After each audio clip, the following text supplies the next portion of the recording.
December 26, 1980. In a forest between two American air bases in Suffolk, England, multiple military personnel encountered something that would become Britain's most famous UFO case. Over 3 nights, trained observers witnessed unusual lights, found physical evidence, and recorded radiation levels that defied explanation. This wasn't just another story of lights in the sky. This was the Rendlesham Forest incident, a case that would shake the foundations of military credibility and government transparency. Welcome to Unsolved Atlas, where we examine history's greatest mysteries through documented evidence and official records.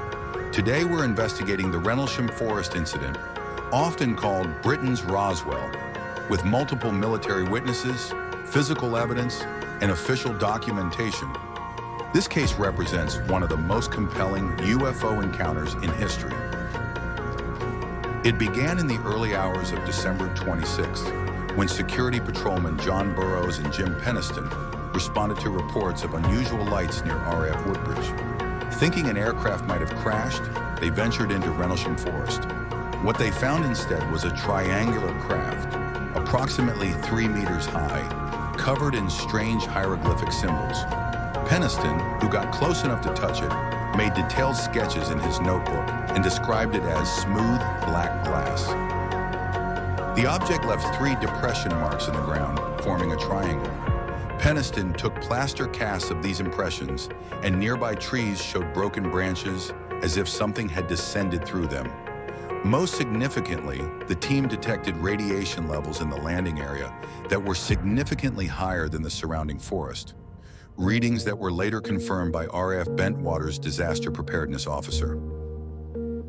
2 nights later, Deputy Base Commander Lieutenant Colonel Charles Halt led a team into the forest to investigate continuing reports of strange lights.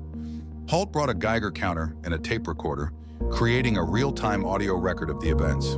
His team observed a red object moving through the trees, sending down beams of light, including one that illuminated the weapons storage area of RAF Woodbridge, a highly sensitive military zone. What sets Rendlesham apart is the quality of its documentation.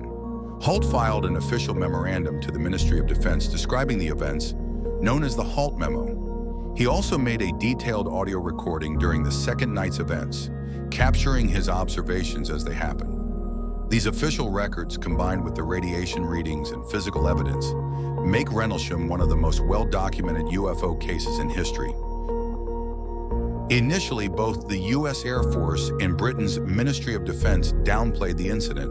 However, through Freedom of Information Act requests, we now know that the case was taken more seriously than publicly admitted. Documents show that senior military officials were briefed and questions were raised in Parliament. The Ministry of Defense's public stance that the incident posed no threat to national defense contrasted sharply with internal documents showing significant concern. Multiple scientific investigations have examined the evidence from Rendlesham. The radiation readings in particular have drawn attention.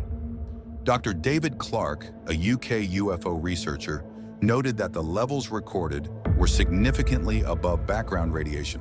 The broken branches and landing site impressions were photographed and documented, though skeptics argue they could have other explanations. The case has been studied by numerous scientists, including atmospheric physicists, trying to explain the unusual light phenomena. Skeptics have proposed various explanations for the Rendlesham incident. Some suggest the witnesses saw the Orford Ness Lighthouse or a series of meteor events. Others point to nearby military exercises or secret aircraft testing. However, the primary witnesses, including Colonel Halt, maintain that these explanations don't account for what they experienced, particularly the physical evidence and radiation readings. The incident profoundly affected those involved. Jim Penniston later revealed that he had received a binary code download when he touched the craft. Information he felt compelled to write down that contained coordinates and potentially prophetic information. John Burroughs has fought for years to access his military medical records, believing his subsequent health problems were related to radiation exposure during the encounter. Colonel Halt, despite risks to his military career, has maintained the authenticity of what he witnessed. Over the decades, new evidence has continued to emerge.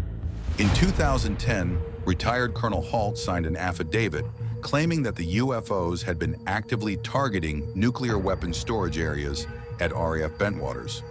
Former Ministry of Defense official Nick Pope has stated that Rendlesham represents some of the best evidence for UFO reality. The case has been the subject of multiple books, documentaries, and official investigations, yet questions remain. The Rendlesham Forest incident remains one of the most compelling UFO cases in history. Its combination of credible military witnesses, physical evidence, official documentation, and government involvement sets it apart from typical UFO encounters. Whether the object was extraterrestrial, experimental military technology, or something else entirely, something extraordinary happened in that English forest in December 1980, something that continues to challenge our understanding of reality. Stay tuned to Unsolved Atlas as we continue to explore history's most compelling mysteries. Don't forget, if you enjoyed this episode, like, subscribe, and let us know in the comments what experiences you have had and what mystery you want us to uncover and explore next.